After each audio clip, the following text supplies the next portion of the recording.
You know, if you like studios and you like production, you're in the right place. This is what I do every day. I'm doing this for about 55 years, since 1968. I love this work. I think this is a perfect nexus of two of my favorite subjects. People have been thinking about acoustics a long time, as you can see. This is from Roman times. But people have not been thinking about studios until relatively recently. There's no reason to think about a recording studio unless you have recording.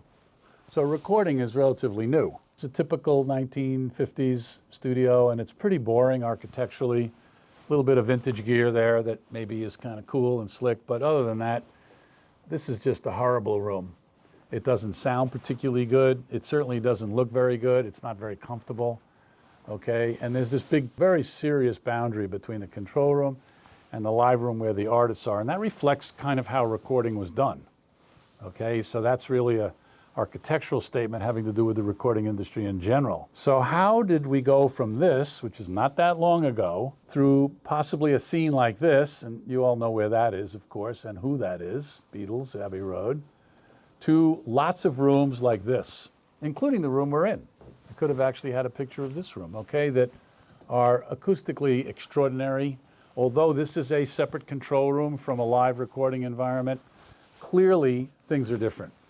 Okay, and we're now in an era where the artist is the engineer, is the producer. In fact, in many instances, they're exactly the same person. Most of you who are studying here are probably artists in your own right, and you're all going to learn engineers, so you're already all the same. Half the recording, in fact, most recording is done in what used to be called a control room. And as you're going to see, we're in an era where the control room and the live room have become the same. So how did we get there in a relatively short amount of time? My premise is that it was the artists that did the pushing. If I were to have that same sentence in front of a manufacturing group, they'd probably throw me out of the room and they'll make the claim that it's the technology. I want to believe it's the artist. It's probably both. It's a dance between technology and artists. But I think artists always drive everything. Artists are here to push the window, to put the mirror up to our society. They're going to save us in this simply horrible era that we're in right now. That's my political statement for the afternoon. So this era, when did this really start? Well, there's no fixed date. It had its real inklings in the early 60s. I think it sort of grew to full fruition in the 70s and 80s, and then basically exploded on itself. Okay, it ate itself up. Can you spell Napster? And finally, the record companies had to realize that the world was going to change. If you were really clever and you really knew what you were looking at when you first saw an MP3, when you first saw digital audio, which was just a display at an AES show, you would have realized that this was going to all end, and that the diagram of how music was made was just going to simply be completely democratic, and everybody was going to be able to make music anywhere, okay, which is, of course, the era that we're in right now, okay? So how does this begin? Well, there's a lot of places where you could say it would begin. The sort of home of project studios, of artist-supported studios, and clearly this is one of them, okay? Why am I choosing this one to talk about for a few minutes? Because this is my story. So I don't have to do any research on this because I was there. This is how I got my beginning. Little career tip, make your first project famous. That's my entire career tip for your starting career. Now, of course, I didn't know that that was going to happen, although I was kind of aware that doing something for Jimmy would probably be a good jump, but it's really not how I started. Like all of you here, or many of you here, I started as a musician. I was a musician out of college, but I also was an architect. And in the strangest of events, those two paths collided only a few months out of school in the late 60s, which was a very exciting time in New York. Everything you read about the 60s in New York, my advice would be to double it. That's how crazy it was. That's how exciting it was. 70 is actually when the studio opens. Of course, it starts its thinking a year or two before that. So a little history about the studio, because it's kind of cool, okay? And serendipity, which is my favorite word, which a lot of people think are the accidental colliding of events. I really have another way of looking at that word. I really think it's the ability to keep your antenna up at all times and make the most of circumstances. Everybody can enjoy serendipity if you just allow it to enter into your life. So when you go to Paris and you see the owners, Victor or Maxime, you say, hey, I know how'd you get that name of the studio? And if they tell you anything different, tell them they're full of shit. Okay, no, they won't, they're gonna tell you. Okay, and they're gonna say, how did you know how we got the name? And then you're gonna tell them. Anyway, this is what that Electric Ladies on 8th Street, still there, everybody knows that, and this is what that site looked like at the turn of the century, like a lot of New York and the Village. Okay, when at the age of 27, that young architect was invited to come to America from Vienna and got a commission to do a movie theater on 8th Street at 52 West 8th Street. How he got that, I'm not 100% sure, but he got the commission to build a movie theater, and there it is. That's kind of what it looked like then. Okay, it was a little Bauhaus influence from Europe in the 20s, but look at the movie theater in 1927. Okay, it is believed to be the first movie theater in America that didn't have a stage. Because most of the early movie theaters were vaudeville theaters, so they had stages. Now this would be crazy. Then it was even crazier. He then spent the rest of his life kind of not doing much. He kicked around New York, he taught at Columbia, did some sculpture, got a few commissions. He was a little hard to get along with. Until later in life, in the early 60s, he designed this building. There he is as an old man, which I was very familiar with. And I loved this architect. I was a big fan of his in school from 64 to 68, getting into many arguments with my professors about how significant Frederick Kiesler was, an architect you probably never heard of. But in the basement of that theater was a kind of a speakeasy, a club. It was a poker club for years, and it became a blues club in the 60s called The Generation, where if you were in a blues band in the 60s and you wanted to hear Buddy Guy or Junior Wells, this is where you would go to hear it in New York City. You would go to The Generation. You might even one night, if you were lucky enough, have heard a kind of an unknown left-handed upside-down guitar player from Seattle jump on the stage. I don't have to tell you who that might have been. I did not have that experience, but I kind of pretend that I may have done. But I did go there many times because I was in a blues band. Little did I know that only a few years later, I'd be living my life in that basement. You can see where this is going to head. So now, later on in that summer, I got to design a nightclub. It's kind of a very strange story how that happened. I'm not going to bore you with it. The club opened in November. It became famous, and in February was on the cover of Life magazine. It was a kind of experimental nightclub in the 60s in New York. Everybody went to it. It only had a short life, okay, including one night Jimi Hendrix, who basically decided with his manager to buy the Generation Blues Club. Not the building, but the club. I always maintained that he ran up a big bar bill, and he had to buy the club, which he did. And asked his manager to find out who designed this club to design his club. I don't know how they got my number. I just got a call one day. Want to do a club for Jimi Hendrix. At the age of 22, I said yes. That was an easy yes. And basically met Jimmy and designed the club. We were going to take the club apart and make this kind of circular stage with a ramp and curved ceilings, everything white with changing lights, which was kind of like the club that I had designed in Soho. You can imagine Jimmy describing this, and you can imagine that he would want this. How you think Jimmy was in fact how he was. I got the very quiet Jimmy, very polite, very quiet, very pensive. There was a kind of a self-destructive Jimmy that I didn't see very much of, luckily. And in the right-hand side there, if you can see it, there's the word control. So the idea is that everything would be recorded in the club. I said, well, okay, that seems like a good idea. I had no idea what that meant. I'm not an engineer. And I designed the club. But at the last minute, his engineer talks him out of being a club into a recording studio. Why? Because Jimmy was running up recording bills in the 60s at about $300,000 a year. That's a lot of money, okay? But he could do it because he was Jimi Hendrix and he could produce records at his own pace. He was one of the first artists to basically go like this to the record company and say, when I'm done, I'll give you the record. That was not how music was made. Now, of course, that's exactly how music is made. So I watched my first commission disappear as fast as it came. I was a little angry at Eddie Kramer, wanted to strangle him, until they said, you can design the studio. I said, guys, I've never been in a studio. No problem, shouldn't be that hard for you to learn.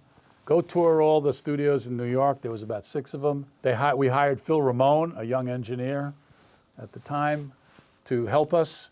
And Eddie and I together basically designed Electric Lady. I did the architecture. He had just come over from England, so he had a lot of ideas about what studios should be. So he went from someone that I wanted to kill to essentially one of my best friends and my daughter's godfather. That's my daughter. So this is the original layout of the studio, how it got built. Same stairs down into the big studio. Studio A still exists almost exactly what it looks like 55 years ago, almost 60 years ago. And the control room has changed a few times because we know more about control rooms now. B is kind of the same, except the studio is the control room, and what was the control room is now a lounge. You can see that there were 3 studios, 2 over on the left and the big one on the right. These are original 6 drawings to build the entire studio, 6 drawings. I don't even know if you could build a kitchen with 6 drawings. I drew every single one with pencil myself. I still have the drawings. Been offered many times. People want to buy them. They're not for sale. And we built it. It took about 1.5 years to build, including this very cool front, which sadly enough got torn down because Jimmy never bought the studio. They still, to this day, do not own the building. They've been paying rent for 55 years. This got torn down because the theater got torn down and leveled and became a health clinic. So they needed to widen the door on the left to the theater to get the exiting requirements right. And the next thing you know, this got torn down. Unfortunately, it was a landmark for many years in the village. Construction begins. It's a great site for a studio. It always was a good site because this is on the lowest level of the building. So all things considered, the bottom level of a building, not necessarily the basement, because there could be a basement below it, is always going to be preferred. You can build with heavy masonry construction. You can decouple the floors easier. Your low frequency response is probably going to be better. We had a lot of height, very few columns. The building is a concrete building. Frederick Kiesler came over from Europe. Concrete construction as we know it really comes from Europe more than the United States. The United States is the home of balloon framing, of wood construction. So he knew a lot about concrete, and the building was built very, very well. In fact, you almost didn't need to isolate it from the theater. We did. So it was an excellent building to build a studio, and I didn't really know that at the age of 22, but now I know it. So here we go, and here's construction. These are the footings for the massive walls between Studio B and Studio A. It was pretty obvious that Jimmy would be playing very loud. I don't think that was hard to figure out. And of course, it's right in one of those footings one day that they dug, and the whole thing spurted up with water because we hit what a lot of people call a river. And to this day, there's this myth that there's a river under the studio. It's really not a river. It's leftover water table from a river, the Minetta River. And people say that's why it sounds good, because there's water under the studio, or Jimmy's vibes are in the wall or anything, and that's okay. If you want to believe that, I'm okay, but that's not really why it sounds good. We'll get into that in a minute. But that caused a big problem in construction. Okay, we had to re-engineer the footings, which we did. You can see how tall the ceiling is, and you can see the massive amount of ductwork that had to go in between the ceilings.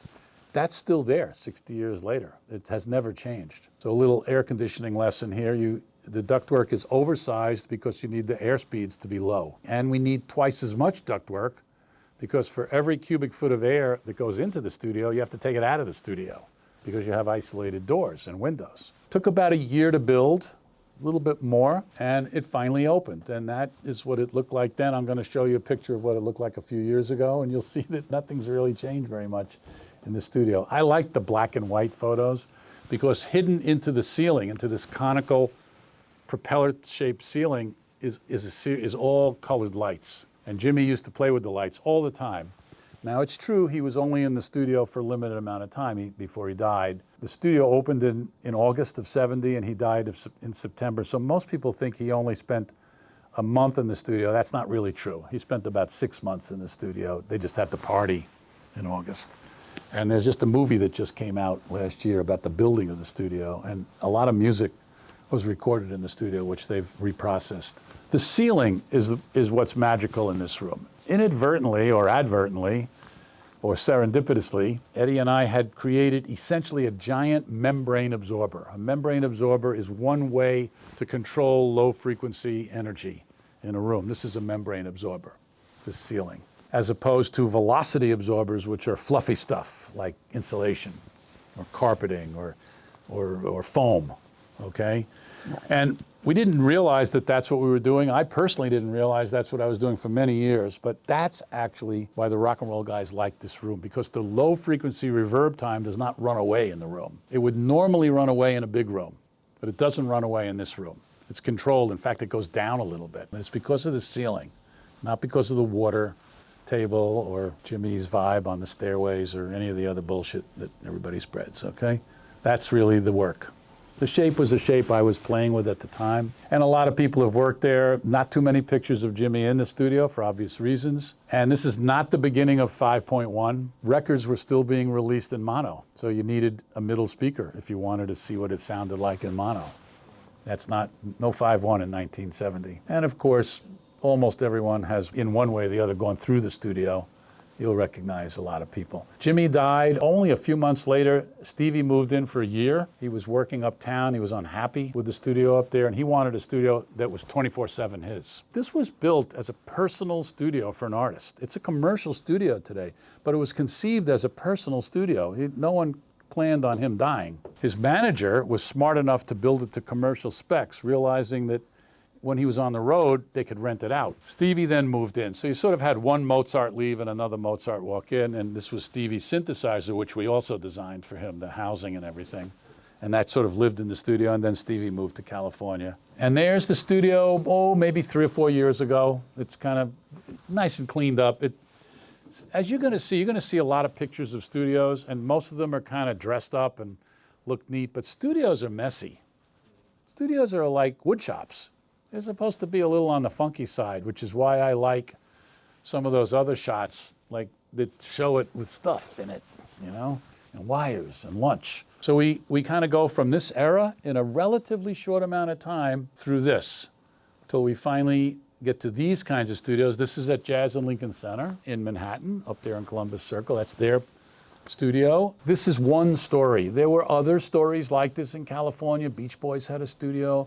And then, of course, in a really short amount of time, maybe 10 years, 15 years, it just changed. The technical community responded to it. Digital arrived, which democratized everything, okay, allowed you to have a recording studio on your phone, basically. If it may not have all the bells and whistles, but you can get pretty dangerous. Ask Billie Eilish, or at least that's how the marketing goes. I mean, I guess it was done in their bedroom, maybe. We'll see. It wasn't mastered in their bedroom, that's for sure. Okay, so this is an interesting story, okay? And we're gonna see a lot of photos. Just some basic studio acoustics. This is really the only piece of math you really have to know. It just means that the speed of sound is equal to the frequency times its associated wavelength. And what that means is that as frequencies get higher, the corresponding wavelengths get smaller. For people who don't want to work with the math, is that everything in acoustics, almost everything, is frequency dependent. It's not the same at all frequencies. Things behave differently at different frequencies. That's the magic of it. That's the difficulty of it, but it's also the magic of it. You need to be aware of that as an engineer. How a surface or a wall or a boundary or anything is behaving at 60 hertz may not be the same as how it's behaving at 1,000 hertz. You know this already, you just haven't maybe put that sentence together. Okay, that's the math behind it. Okay, enough math. When you talk about acoustics in studios, you need to know what world you're in. Are you in the isolation world? Are we in the world that has to figure out how to make sure that the noise on the other side of this window, which has a diffuser in front of it, is not going to be heard here, and vice versa? Or that the isolation is enough between here and a live room so we don't get bleed on a microphone? That's isolation acoustics. Then there's internal room acoustics. How do we get this room to behave accurately? Accurately means a lot of different things to a lot of different people, but there are some industry standards.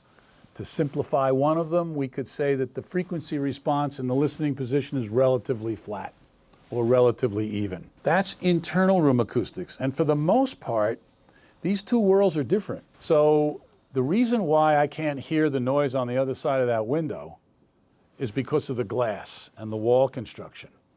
But the reason why this back wall is working as a diffusive surface, so when sound hits that back wall, it doesn't come back immediately as a disturbing reflection, is because of the glass diffuser in front of it. Two different events. That diffuser could be wood. it would still work, but of course we wouldn't be able to see through it. This is controlling low frequency. Most of what's going around on the wall is broadband absorption, basically absorbing for sort of most of the frequency range. The shape of the room is affecting the internal room acoustics. But the double windows, the double sliding doors, are there to deliver a certain amount of isolation between this room and that room. If you need isolation, serious isolation from either yourself or your neighbors or the environment, like rain, concrete trucks, wind, etc., that's where the money is. Most of the money in this studio, forget about the equipment, is in isolation. But the cool stuff is the internal room acoustics. That's what you see. That's the cool stuff, but that's not where most of the money is. The problem, if you get the isolation wrong, it's very hard to correct. If you get the internal acoustics wrong, or you want to improve it, it's easier to correct. Okay, the isolation acoustics is boring stuff, not very interesting, but you got to get it right. And of course, the cool stuff is the internal room acoustics. Isolation acoustics is basically developing specs for transmission loss. How much isolation, transmission loss do we need? It depends on how much noise you're making here and how quiet you want it to be there. The reason why most boundaries between most control rooms and most live rooms are the same is because most people want to run the control rooms at kind of the same level, about 105 dB at max.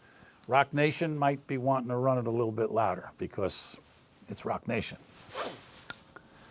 I was in a Jay-Z studio, we're going to see one of them, where they just kept turning it up until smoke came out of the sub. I swear to God, I couldn't stay in the room. I measured it at about 118. I had plugs in and I had to leave the room. I mean, my heart was. And they said, okay, now we know the limit of the room. I mean, they had smoke coming out of the sub. They just blew through a $2,000 sub. Okay, we're not going to do that here, okay? But that isolation is kind of similar for most rooms because how quiet does the room on the other side have to be? We use mass and decoupling. We build up the mass of walls and then we decouple them. The best decoupling is air. So when you say the floor is floating, it's not really floating. It's not like magic here. It's decoupled. So that's the real word. We do that with isolators or rubber pads. Ceilings are decoupled with springs. Sometimes they're decoupled because we just build a wall, go over and come down like a box. A lot of different ways to do it. They can get really complicated quickly, which means it can get screwed up really quickly. Building this studio was complicated. It was difficult. I think I'm correct in saying, Pietro, you would know, that the builders who built this were not really studio builders, right? No. Yeah, they were anything but studio builders. So there's a world of studio builders, but sometimes you don't always can hire studio builders. Maybe there are union issues or other construction issues or financing issues or whatever. This is a complicated building, very complicated environment. But nevertheless, they got it mostly right. There's a little thing that shows you how an isolated ceiling might get installed. First, we locate the rods and the springs, different springs for different locations. Some the perimeter locations are going to hold up less weight than the middle ones. You got to get that right.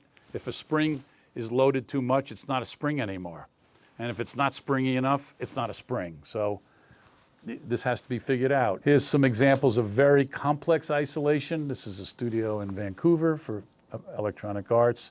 You can see in the upper right how complicated this wall is because you see this wall, this is a 4-wall system between a noisy control room and a very quiet studio in a different, this is one studio, that's another studio. Here's a third studio with a corridor in between it. That's the better way to isolate studios. Why did we do it that way? Because we didn't have any other room. So that wall, and you can see, this is the section drawing between the control room and the studio. And you see the floors, the concrete floors, they just simply don't touch each other. That's because we're on the bottom of the building. This is exactly how Electric Lady was built. Concrete floors that don't touch each other. So they're completely isolated. Let's get to the interesting stuff, or more into internal room acoustics. This is what you have to work with. You can change the geometry of a room, and then you can take every surface and paint it, not literally paint it, but in your mind, cover it with reflective surfaces, absorptive surfaces, or diffusive surfaces. Let's just look at one, which is reverberation, the amount of time that it takes for sound to decay 60 dB after you introduce it into a space. Kind of related to the signature of the room. I'm putting sound in a room, and then I'm shutting it off. And I'm going to measure how long it takes for the sound to decay. It's the impulse response of the room. Not hard to do. You can do it with your phone with the right software. So I'm going to go out about a half a second. I'm going to look at it. And if that room had a flat response, now it's only going down to 100 hertz. You see it over there on the left. There's more than 100 hertz. The computer it's just the sampling rate. It's not giving me anything below 100 hertz. If the room were flat and the treatments in the room were such that it was responding essentially the same for all frequencies, the purple line would equal the yellow line. It would have decayed at the same rate. But it didn't. Can you pick up what the difference is? I'll help you. The low frequency on the left, there's still much more of it in the room, almost twice as much. So I can't tell how big this room is, but I can tell you that the low frequency absorption is not as efficient as the high frequency absorption. It's still in the room. The room is going to be boomy. Might be okay for a dance hall or a club, might be even desired for a dance hall or a club, but not for a recording studio. You want this to be relatively even. Maybe a small curve. Some people prefer a little bump. Some people prefer the high end to roll off because they want that to be mixed a little hotter. Okay, radio guys used to do that. It's an old trick. Okay, so what would cause this? The disproportional assignment of treatments. Generally speaking, music has a higher reverb time than speech. Speech wants to be a little drier if a room is going to be a speech room. As the room gets bigger, it can have a higher reverb time. If you think about it, that makes sense because it just takes longer for sound to get to the walls and back. And how those reflections arrive in time will determine the impulse response of the room, the signature of the room.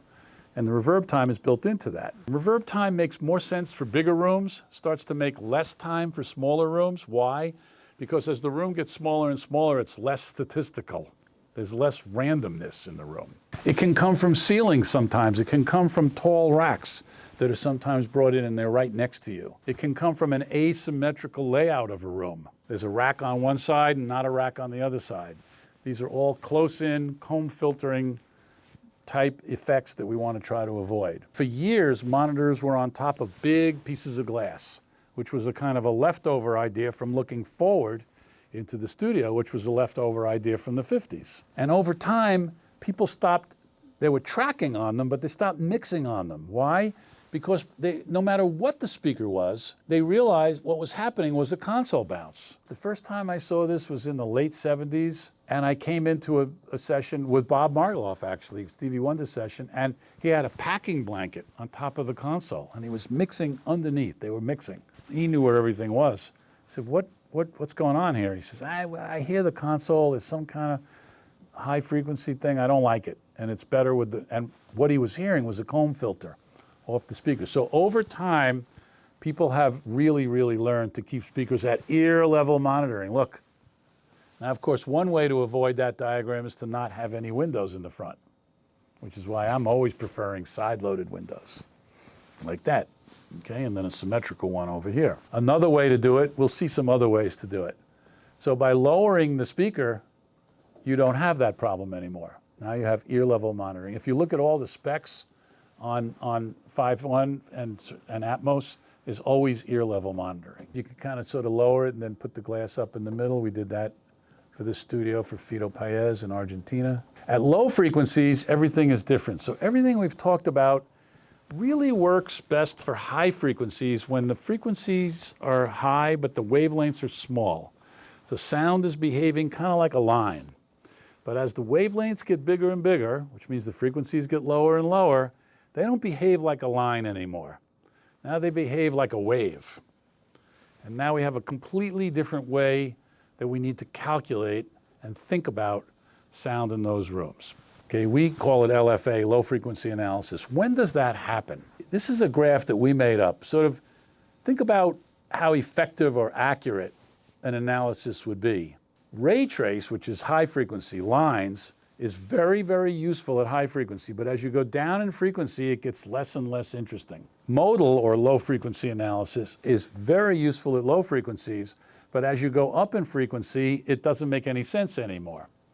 Basically using what's called boundary element or finite element analysis, analyzing each little piece of a boundary to see where the pressure is on that boundary. That line where they cross is called the Schroeder frequency. This is the sort of frequency where this doesn't, if you needed a frequency for the boundary, it happens at about 200-300 hertz in rooms of this size. So when we want to figure out where subs should be or how we deal with low frequency absorption and control, we use a completely different analysis. Or in this case, somebody said, I got a 20 by 20 room, what should I do?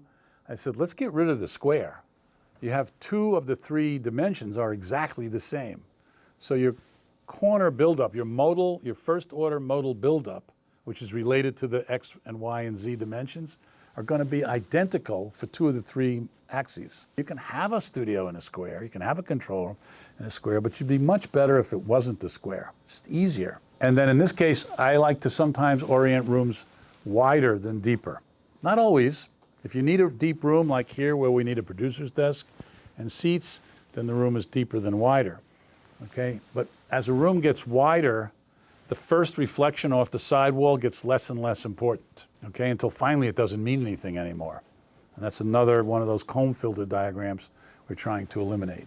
Here's a little waterfall diagram. These are basically rooms that are not so treated well, and you can see the buildup. Why at these frequencies has to do with dimensions and the location of the listening position.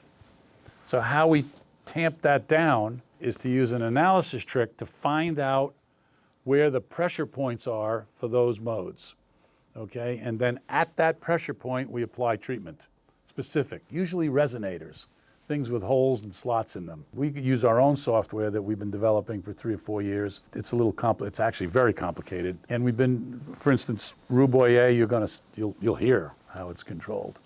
And you won't even know where the treatments are. They're kind of disguised. All right. So this is like a crash 20 minutes on acoustics. This is not even fair, but I figured we can't really spend a few hours on studios without doing a little bit of work. Remember that second slide, internal room acoustics, isolation acoustics. So when someone says, I need some soundproofing, I don't want to hear you use that word again. Throw that word out of your vocabulary. Means it's a terrible word. What does it mean? Does it mean making a room deader? Does it mean a better door so you don't hear the garbage truck? I don't know. Isolation acoustics, internal room acoustics. Isolation acoustics, internal room acoustics. The money is in isolation. Want to spend less money on isolation? Find a quiet site. So, back to my premise. I'm a little partial because this is how I started. I didn't really know anything other than Project Studio. So when this whole Project Studio, home studio debate sort of arrived in the late 70s and 80s, I'm like, as a person, I'm saying, I don't understand what's the debate. All studios should be personal. All studios should have a personality. This studio has a personality, okay, very much so. Hello, here it is. For whatever it's worth, it's not my personality, but it shouldn't be my personality. We're the plumbers. Our job is to get it to work right, sound good, ergonomics. You know, maybe a third of our projects, people will ask us to do that, and that's fine and that's fun. But, you know, when Alicia Keys does the studio, you don't tell Alicia what it should feel like.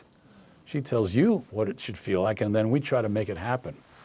But it's our job to make it sound right and get built, et cetera, et cetera. But even commercial studios, they have a personality. They should all have some kind of personality. So all studios are project studios. And I personally believe that we will continue to have more and more studios. Let's go look at some studios. All these studios, except for 2 slides, which I will point out later, have only one thing in common. They have a few things in common. One, they all sound really, really good.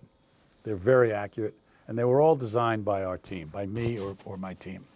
Other than that, they better all be different. You may see some similarities in some of them. You may see some elements that we use. We don't invent the wheel. You'll see a number of studios that sort of have clouds, these hanging ceiling clouds, call them whatever you want. Sometimes they're transparent and they hide stuff on top of them. Sometimes they actually are the absorptive material or the membranic material themselves. And then sometimes we put lighting in the clouds, like here, or we put air conditioning, we bury it in the clouds. I wouldn't say this is a signature of our work, but we use it a lot. And they come in essentially an infinite number of shapes and sizes. Here's somebody that bought a church. That was a church that had a studio. And we built a control room, and the two big giant sound locks on the left, they're fully isolated, room within room. The church itself, non-isolated. We just sealed up the windows. And the low frequency behavior in this room was stunning. Why? Because above the high ceiling is 8 feet of attic. So it's very thin ceiling. It's basically the ceiling of this church is behaving the same way as the ceiling of Electric Lady, even though it looks completely different. It's membranic in nature. So it's absorbing low frequency membranically rather than behaving like a velocity absorber, which converts to heat, like insulation or foam. That's the magic here. So the reverb time, the low frequency reverb time, instead of going up in this room, stayed flat. Studio in a garage. We actually was called the Paradise Garage Studios. I always admired the painted NS10s. That's really taken it to the nines, right? Alair Studios, for a long time, I think this was the best studio in America, on top of a mountain overlooking the big reservoir, Shokan Reservoir, outside of Woodstock, New York. And the way we isolated this room was to build a building around the building. There's no way we could have isolated this and not, without destroying the look and feel of this room. So that's exactly what we did. We built a building to look exactly like the building outside, but we had to leave 6 inches of air. If we didn't leave the air, the low frequency behavior is going to completely change in this room. A reconstructed barn in Vermont. I spent quite a bit of time convincing the owner that he really needed the glass on the left-hand side to look into the fireplace, which is on the bottom there. Okay, you can see the fireplace. And of course, who cares about the fireplace, but I needed the glass for symmetry. Studio extension for Cynthia Daniels in the picture. She's a Grammy Award-winning engineer out in Long Island. She did all the vocal overdubs for all the stars that lived out in the Hamptons, okay, all year round. And then when she wanted to expand, we said, well, why don't you make 2 ISO booths? Of course, I wanted 2 because I wanted symmetrical glass on both sides. She said, I only need 1. I said, why don't you make 2? You never know. And why don't you make them a little bigger? Well, okay, and the next thing you know, she had a full recording studio. It changed her life. She now has, she records bands there. You can see what this looks like. And there's another one of those clouds, but it looks different. Remember, you're allowed to have fun with this stuff. It's design. This is Jay-Z's earlier studio on 27th Street, and that's transparent, that cloud. So that white guy there, which he thought was air conditioning duct, is actually it's a bass absorber out of Germany. It's a resonator, basically. We were gonna cover it with fabric. He liked it painted, so we left it exposed. Timbaland studio. I fought with Jimmy Douglas on this. I wanted side viewing windows, and I almost got it, and then at the 11th hour, he called one night. He says, I can't do it. I gotta look forward. There's no right or wrong. If you're an engineer and you wanna look forward to your talent, we can do it, and you'll see how we do it. There are many ways to do it and still keep the speakers at ear level. This is the live room for that studio. All these doors open and close, and the ceilings rotate. So they can go up, in which case they're completely absorptive, or they come down on an angle and they're completely reflective. So at 1K, I can get this room as dead as about 0.4 seconds, pretty dead, or as live as 0.9 seconds. It's about 100% change in reverb time. It's a nice tool to have. Why? Because sometimes he records sort of like a rock and roll guy. Fito Paez is a great rock and roll pianist out of Argentina. But other times he records with a small orchestra, and he would like the room to be a little brighter, like strings. So the room does the work. Alicia Keys, one of the first studios for her. She owns many studios. And of course, the signature one that she now owns is Jungle, along with Andy Mincielli. This was a studio out in Long Island. And that rear wall treatment is a curved resonator. So it's slats with airspace between them, but it's also curved outward, like a convex. Any convex shape is going to be a diffuser. So there's a treatment that is diffusing at high frequencies, but absorbing at low frequencies, because it's a slat resonator, doing 2 things. Same treatment, behaving different ways at different frequencies. And then years later, she and Annie took the top 2 floors of this building on 27th Street and made Jungle Studios, one of the 3 or 4 top studios now in the city. And there's the control room, a lot of complicated treatments, big giant glass diffuser in the back, just like this, that when you turn around, you look all the way down to the World Trade Center. That's the concept. That's the view. That's my favorite view. There's the Empire State Building there in the distance. When you go to the web and you see acoustic ceiling, this is marketing. All materials are acoustic. It's just a question of what acoustic value they have. Some get promoted more as acoustic materials because they're used a little bit more that way. But I mean, this wood is acoustic. It has an acoustic value of some sort. Most people confuse acoustics with absorption, particularly mid and high frequency absorption. I'm going to use this room as an example. So you look at this room and you say, whoa, this is an amazing orchestral room, perfect. You can imagine like an 8-piece chamber orchestra on this stage, how beautiful it would sound, very bright, reverberant. But this is an auditorium for a pharmaceutical company in Switzerland. It has nothing to do with music. It's a dry speech room for Novartis. So how do we get all these materials, which look very reverberant to me, glass, wood? So how's this room so dry and very, very non-reverberant? Well, half the glass is perforated, big spaces between the glass ceiling, sound goes up, gets absorbed on the top. Almost all the wood is slotted and perforated. It's almost all absorptive. Proving, at least to me, hopefully to you, that any material can kind of do whatever we want. We're not limited by preconceived images of what materials should be. Frank Gehry had an image of this room. Wrinkly wood, wrinkly glass, and that's about all he did, and he left it to his draftsman to figure it out, and then he left it to the acoustic engineers, that's us in Switzerland, we have a company in Switzerland, to go figure this out. This room is extremely dry.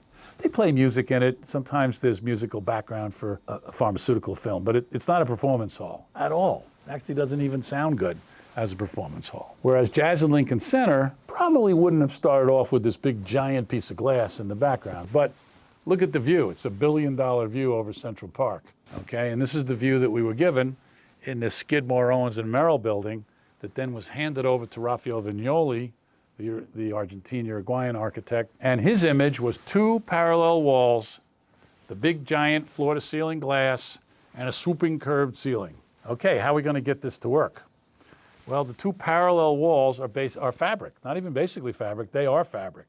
And behind it is a kind of checkerboard pattern of diffusers and absorbers. And the ceiling, although it's curved, is actually tubes. They're like kind of copper tube, brass tubes that are 8 inches apart. So it's mostly transparent. So sound goes up through the ceiling, hits hundreds and hundreds of little RPG cheap diffusers, little styrofoam skyline diffusers that are painted black so you don't see them. Sound goes up and comes sprinkling down. It stays in the room, but it's completely diffused, okay, and scattered uniformly, very, very randomly, because we have this huge open ceiling, even though it looks like it's closed. And so the room is perfect as an acoustic room. When the Jazz at Lincoln Center Orchestra plays, they don't use reinforcement, no reinforcement. Sound bounces off the glass. The glass is sloped backwards, so sound hits the glass and goes up. Okay, it doesn't come back at you. It hits, it goes up into the ceiling, scattered, comes down.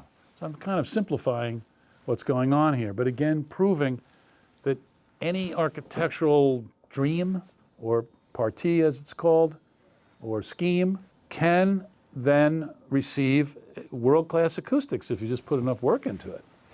Okay, and this ceiling, which is all glass for this rock and roll guy with his indoor swimming pool, if we didn't do anything below the glass, this would be an echo chamber. Water is actually very reflective, and the glass is reflective. But below each skylight, we're hanging a piece of plastic, which is the same as that one that was hanging on that orange studio. That ceiling right now in that pool room is basically foam. You could have covered it with foam. Obviously, you wouldn't see through it. Okay, it's completely absorptive. So now the pool area sounds pretty good. This was an early attempt to get ear level monitoring, like you have here, but look forward into a studio. Why? Because in Argentina, when we first started introducing this idea, most surround is mixing. It's a mixing process, it's not really a tracking process. I mean, there are some projects where they're tracking with an intent to deliver it in surround, but for the most part, it's a post-production process. Most tracking is basically a mono process. You do a rough mix because you just sort of want to get a feel for what it's going to sound like. But your job is to get it down. and now go to work. So here we didn't have, there wasn't enough industry to have separate surround rooms. So the surround control room and the studio have to all be the same. So the idea was speakers with glass, and I kind of thought that you'd see through the speakers, and it kind of works. You can see through the studio, into the studio. We put the speakers in, we have glass in between the speakers. The trick here was to have a third layer of glass. Here's the studio shape, and then the glass connects the speakers. So now the speakers are baffled. These are baffled monitors.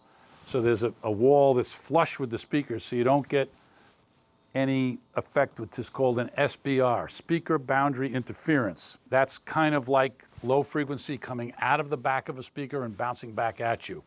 Think of it as low frequency comb filter. It's not exactly a low frequency comb filter, but you could think of it that way. The best way to avoid it is the way we've done it in this room. Actually, this is really cool that I'm in this room, because all these speakers are baffled. No SBIR. Didn't quite come out the way I thought. The space between the speakers and the glass was too much, and I hate the frames. I wasn't down there a lot. The glass is too high. It should have been lower. But it did allow us to think that maybe we could do this more. Maybe we can make that space thinner. Maybe we make it out of metal. Maybe we make it out of glass. Maybe we put the speakers in maybe the glass is the speakers. That idea came and went in about 10 seconds. But possible. No, very difficult. But maybe the speakers could go in the glass, and now we would have you really would look at a piece of glass with the speakers. And so we finally got a chance to do it, put the speakers in the glass in a wider than deeper room. We've done it about a half a dozen times now. A little tricky, but we got it to work. The trick really is that the glass that the speakers are in is not the isolation glass.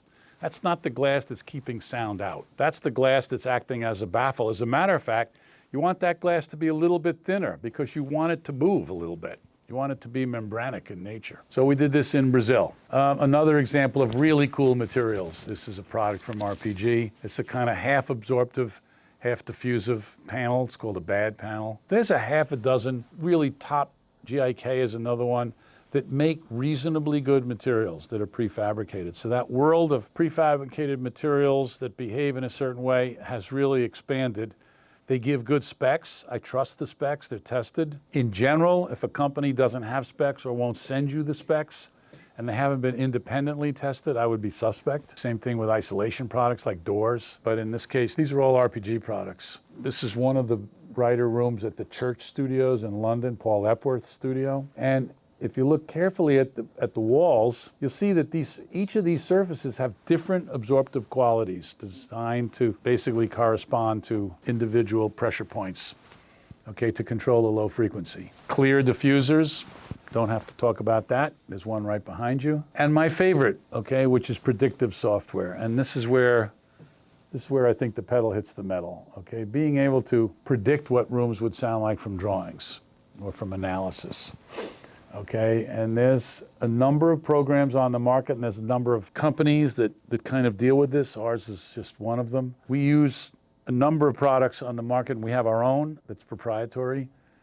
Let's take a look at what this might look like. So you would get these kind of headlines that we could predict what a building would sound like before we build it. This headline we won't get because this was already taken over 100 years ago. That was the headline in the New York Times when Wallace Sabine, after about 3 years, announced his findings that he did at Harvard in a hall and basically developed what we now know as the Sabine equation, which is the sort of backbone of reverberation analysis, where he demonstrated that the reverb time is proportional to the volume of a space and inversely proportional to its total absorption.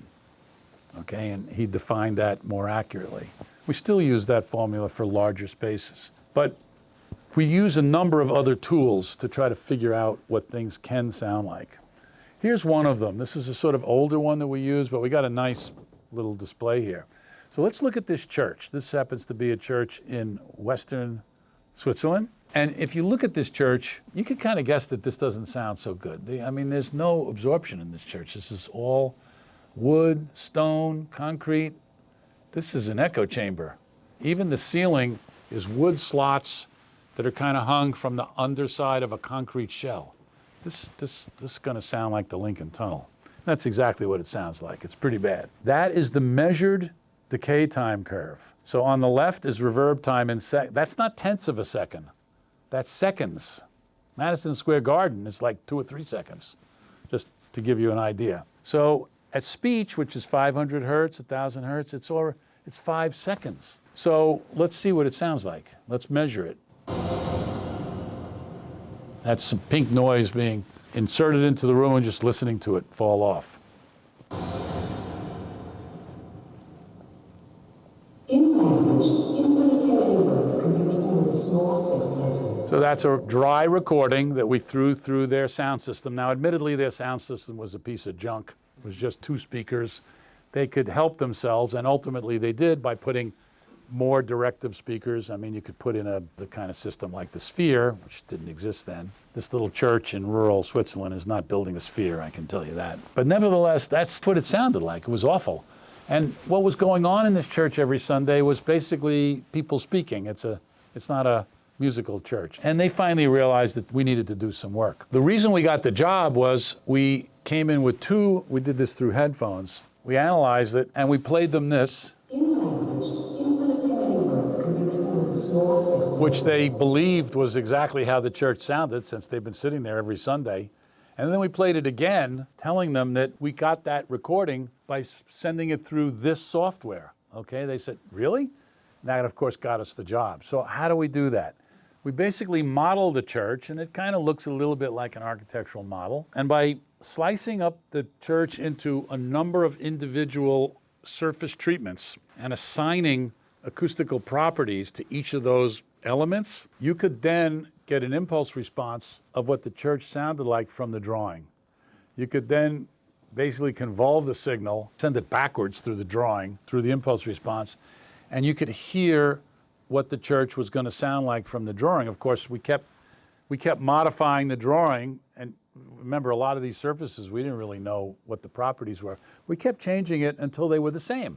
Okay, great. Now we know we got a drawing and we got reality, and they're the same. This works very well down to that Schroeder frequency. Once you get below into the low frequencies, this software doesn't work that well. Why? Because most of this software is dependent on ray analysis. However, speech frequency, not a lot of speech at 60 hertz.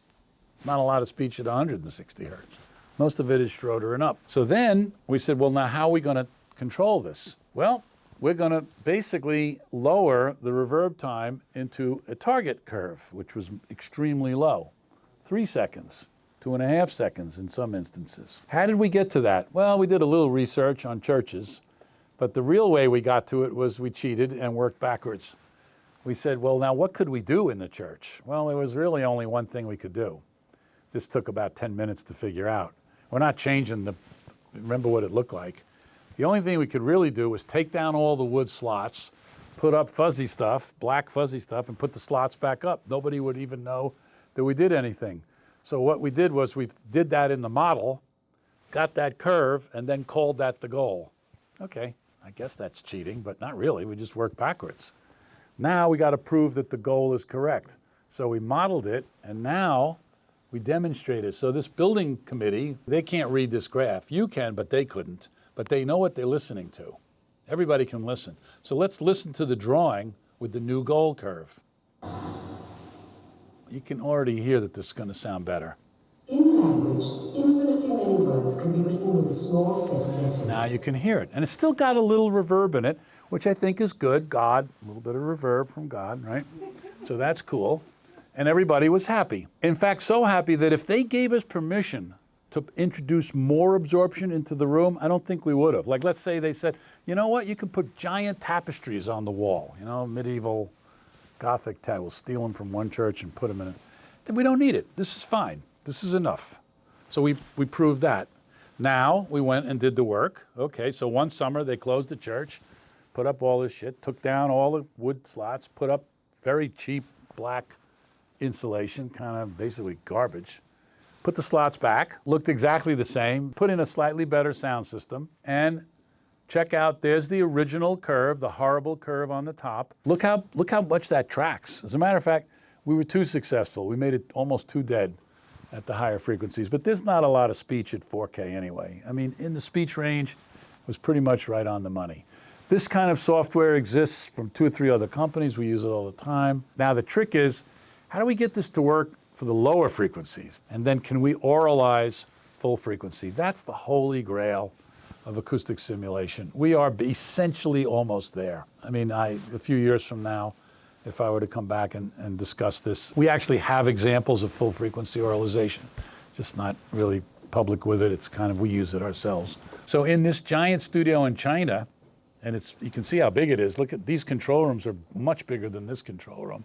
And you can see how big the studio is. 2 control rooms that had to talk to this one 2,000 square foot studio, which had to be a rock and roll studio, but is also the rehearsal studio for the Guangzhou Orchestra.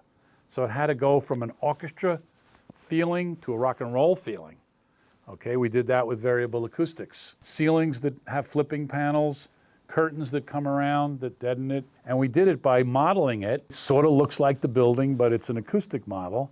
And then we would make files of what it would sound like with different characteristics, and we'd send the files to China. Our client was in Hong Kong, actually. Got him a calibrated headset, so we knew what we were listening to.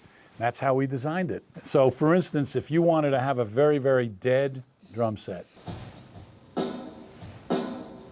very dry, very, very dry. So who would want that? Oh, maybe a producer from Nashville. Very dry, very tight, very dry. Maybe a jazz guy.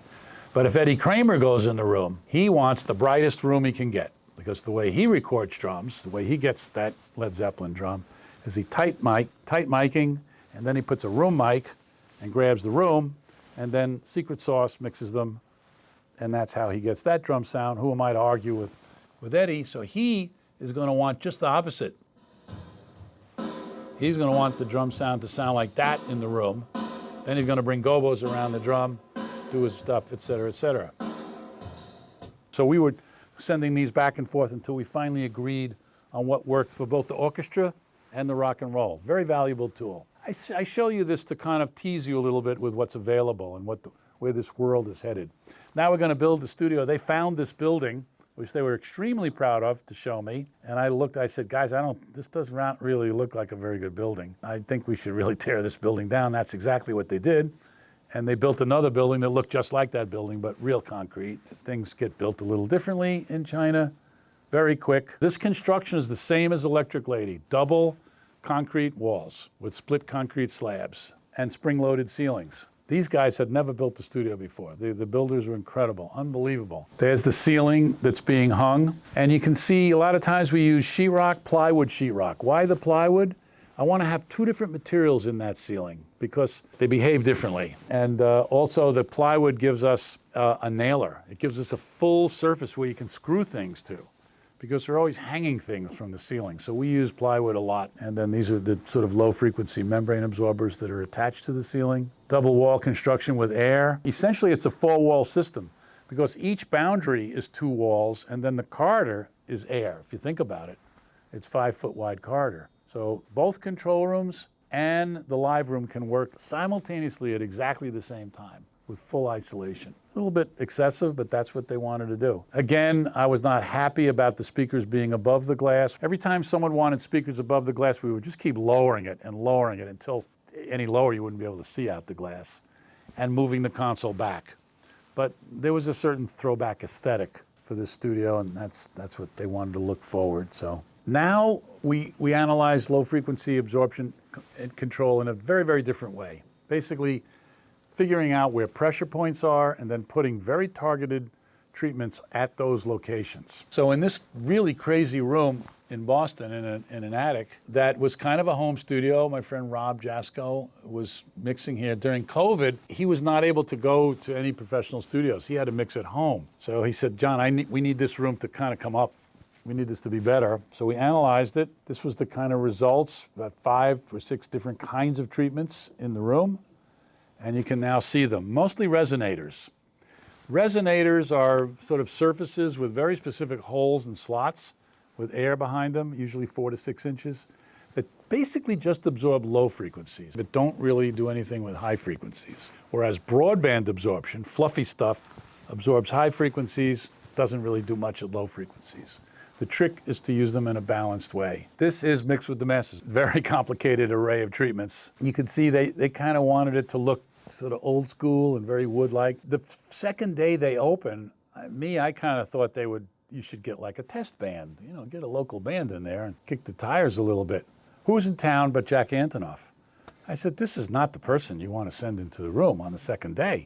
We haven't tested it. And so sure enough, lived there for 2 months, moved into the room. Luckily it worked.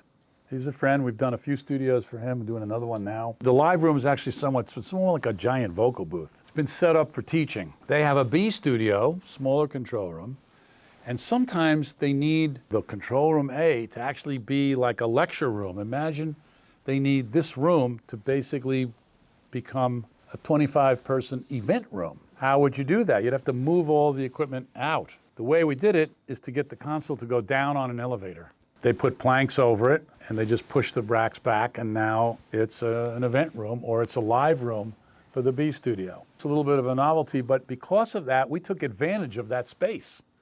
The planks that go on the floor are perforated. That space under the console is a perfect place for absorbing certain frequencies. You just never get an opportunity to do it. The trick here was not so much the elevator, was managing the wires. That was a little bit of a new typologies, and a little bit of where I think things are headed. I like starting this with Esperanza's quote, and Tom Dowd, you should all know who Tom is, of course, great Atlantic Records producer. I don't have a quote from Tom, but Tom worked at Criteria for years in Miami. He lived in Miami. And the owner of that studio did plan to build a sort of second version of Criteria in LA and hired us to do it. And we did the drawings for it. It never happened for a variety of reasons. But in doing it, I remember one day having a meeting with Tom saying, so which one of the rooms in Miami is your favorite room? Which is the one you prefer to work in? Now this is Tom Dowd. This is like talking to Les Paul, if you're a guitar player. He almost invented engineering. He created all the consoles at Atlantic Records. Comes out of World War II as a radar engineer, brilliant engineer. And he turned to me, he says, I don't really have a favorite room. I don't know, whichever room is free, that's the one I work in. I kind of watched my career disappear. It was like, hello, that doesn't make any sense. And of course what he was saying, he did have a favorite room. But he says, I just kind of listened to what I was listening to last night. I take 15 minutes, I adjust, and then I go back to work. Not so much for mastering. I mean, mastering, he did have favorite rooms. But he reminded me what's really going on in these rooms, which is the music. So in a sense, although I watched my career disappear for 2 seconds, in a sense, he reinforced the very first premise, which is that it's about artists, and it's about the music. And when you lose track of that, I think you kind of lost the whole point of having these kinds of rooms. Can't really go down this road without talking about the 500-pound gorilla here, which is immersive audio. Don't know where this is going to end up. So if you're going to ask me where this ends up, I don't know. Probably Dolby. They're the 1,000-pound gorilla. They usually gobble up all the other little gorillas. But that's not the only system. There's several immersive systems out there, but they're going to probably win. They seem to win every other time, and it's a decent system. It's a good system. But I think multi-speaker immersive this time is here to stay. It's not the first time in the history of audio that we've had different formats. The record companies loved when the different formats came in because they got to sell you the same music over and over again. I mean, I had to buy 45s, then I bought an LP, then I had to buy a cassette, and they were making tons of money each time until finally Napster, and then ultimately Spotify and everybody else said, that's enough. That's enough. Steve Jobs is the one that actually put the brakes on it. And when immersive is done correct, it's really beautiful. It's like color TV. I mean, it's hard to find a black and white TV. On the other hand, the early black and white movies that they tried to colorize were just awful.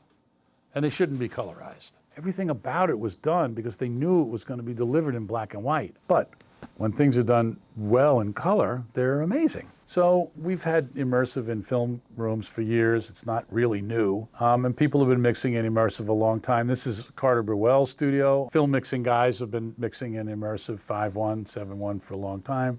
Now Atmos.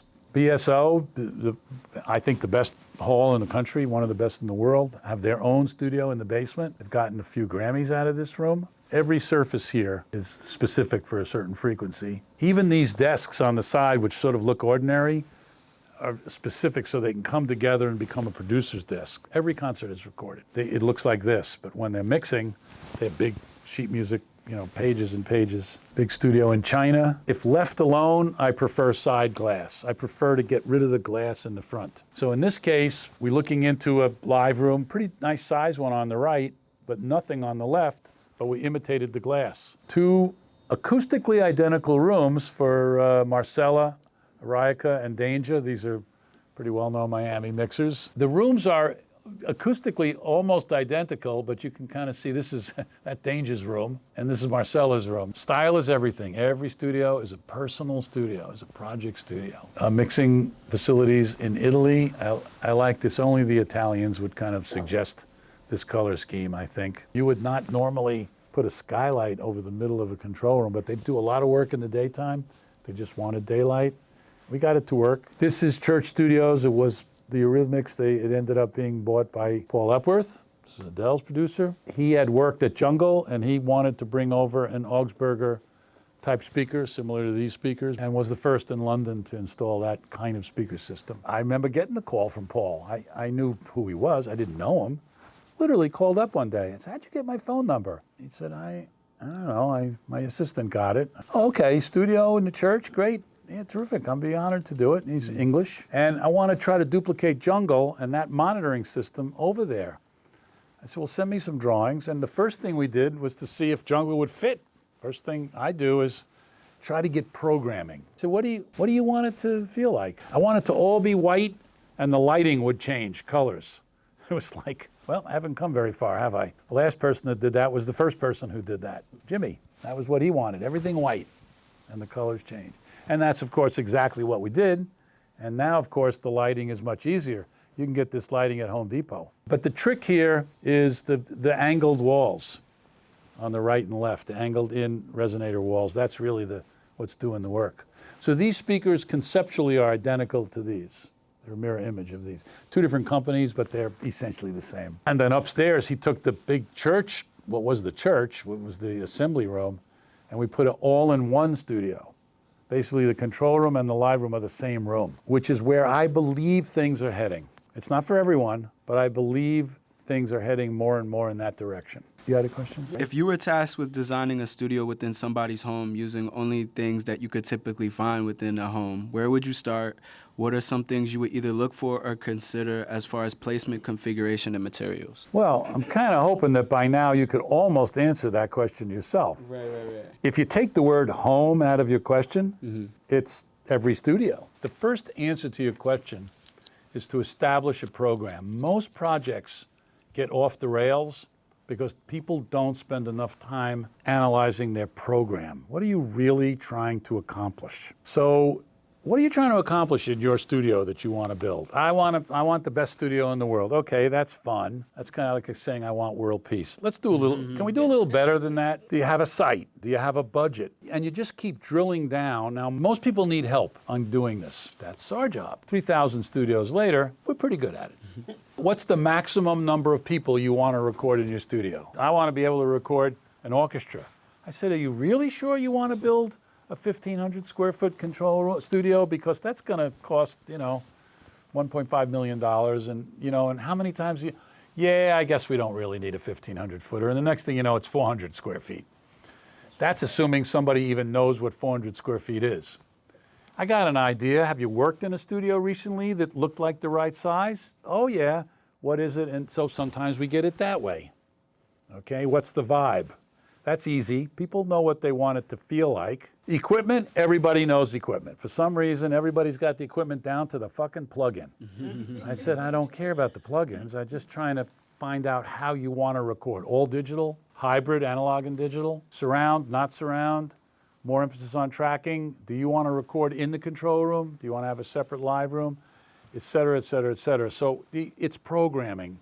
And sometimes you don't get the program right. Sometimes you think you get it, but maybe you start drawing and it changes a little bit. Sometimes people's dreams are bigger than their sight. Generally speaking, people's dreams are bigger than their pocketbook. That's kind of a pretty common disease. The other part is, what are we going to build it out of? What are we going to use? We're in a world now where most materials are available in most locations. But when we built the studio in Iceland 35 years ago, or was it 40 years ago, the Otoriti, is the name of the studio, which means recording in Icelandic. It was the first recording studio in Reykjavik. When I went there for the first meeting, I spent a few days really trying to find out what's there. Iceland is not the center of the construction material world, so wood is scarce, but they got a lot of volcanic rock. Tons of volcanic rock. It's all over the place. Wow. So we ended up using volcanic rock. First studios I did in India. Every time I would go to India, I would go to a hardware store and a lumberyard, or the equivalent of a lumberyard, just to see what they got. In fact, Beth and I, that's the W in WSDG, is Beth Walters. That's my partner, my wife. We always go to lumberyards and hardware stores. That's where the action is. More than what materials are available is what construction technique is going to be the comfort. What are you more comfortable with? Oh, we really want the studio to be built out of wood because we got 5 guys that are in 2 bands and they're carpenters and they're going to do the carpentry for free. Mm-hmm. How many times have we seen that diagram? Or is it a union environment like this building? In which case, the way we approach the drawings and maybe even the way we approach the design would be different than if it was a non-union environment. So yes, you start thinking about that, but there's no real difference in how you think about it. Is this a home studio or a commercial studio? Right. Or an educational studio? I don't know. Who cares? Yeah. I've been in home studios that are bigger than this, and I've been in tons of commercial studios that are smaller than this. But this is a school. This is neither. Not a commercial studio. I mean, they may do commercial type work here, but they can't run it as a commercial studio. It's a school. Don't pay taxes. And it's not a home studio, although you may sleep here one night. 16 podcast studio for Spotify out in Los Angeles. The celebrity room is the one that I want to focus on. So is this a library, podcast room, video stage? Because we got video lighting, recording studio, live room. It's all of the above. Again, changing typologies. If you think about it, it's kind of consistent with what's going on media-wise. I mean, even this morning, my daughter and I was saying, well, she was saying how she had a radio show when you were in high school. Well, that's today's podcast. What is podcasting? It's radio without a license. So I love this as an example of a kind of morphed media. But they have a traditional studio too. Why? Because they have a lot of visiting artists that want to record or want to do demos for their own personal Spotify. And again, I fought with these guys for a long time. I really wanted the speakers to be low, and they didn't. They wanted it to be over a big piece of glass, and I lost that battle. But I did have some fun in the studio. Those flaps on the right, they actually lift up. They kind of make little overhang rooms, so to speak. So we can change the acoustics in this room. A lot of vintage gear. It's all about vintage gear, this room. But in the B room, we got ear level monitoring. I got what I wanted. This is kind of where we've been going when we want a window in the front. We angle the frame so you can still see into the room, but we get the monitors at ear level. There's no argument against ear level monitoring, and there's no argument against symmetrical geometry. This is one of my favorite studios. This is for the Lower East Side Girls Club, a very famous organization in New York that teaches young girls lots of different trades, including radio broadcasting. And they built a brand new building on the Lower East Side, fantastic community service group. One of the developers of it, one of the leaders, had this idea to get an old Airstream and make that the radio station. So we found one, cleaned it up, and put it in the building before they closed the windows off. And the idea was to take the inside of it and kind of emulate the outside.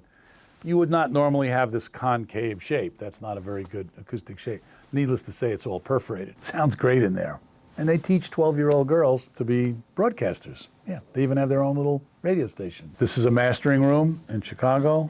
This is a somewhat well-known artist who basically lives in this log cabin type house in Minnesota, and he wanted a studio in his basement that was going to be underneath an addition that he added, and he wanted the basement part of the addition to basically be a log cabin looking studio. And that's exactly what we ended up doing. It would have been better if the logs went up and down, then the diffusion would have been horizontal, but I've never seen a vertical log cabin studio. So what's cool about this is that the producer's desk in the back is on wheels. So the whole thing can move. So when he's mixing, he moves it up and it becomes a true mixing, producer mixing desk. He's an artist that records everything. So it's generally back all the way to the back of the room, and the room becomes an all-in-one room. Another, again, this all-in-one concept. This is Mike Gordon's studio from Fish, and again, an all-in-one room. Now, in this case, the recording area is in front of the console. So if he wants to have a band in there, he can, but he's mainly working behind the console. That's what it looks like. All glass. So where's the absorption? All the walls are glass, and the ceiling and the floor is all wood. So how do we get this? Basically perforated wood. And then under the glass on the sides is treatment. The small control room in the back is if and when they want to record as a band. Imagine if they wanted to have a visiting engineer, that engineer could track out of the small control room. That's why we built it. But 99 out of 100 times, he's working behind the control room. So I don't know where this is all going to end. I think these all-in-one rooms are pretty typical. I think you're going to see more and more of those. The immersive is here to stay. I always like to end on this slide. I mean, many people still believe that he's the gold standard of electric guitar playing. There are many good guitar players, but Jimmy was in another zone. For me, he kind of left a whole nother area for me to explore, set me personally on a pretty interesting path. So I like to thank him at the end of every talk. Now you had another question? You had a question, right? Internship, mentorship, shadowing opportunities within your guys' company. We have an intern program. Now remember, we're designers. I get 200 to 300 emails a day. At least once a week, wouldn't you say? We get an email that says, can you send us the rates for your studio?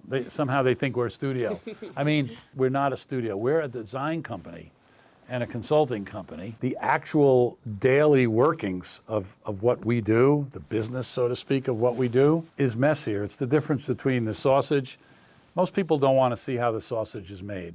They just want the sausage. You don't really want to see how the hot dogs are made. If you saw how they were made, you'd never eat one.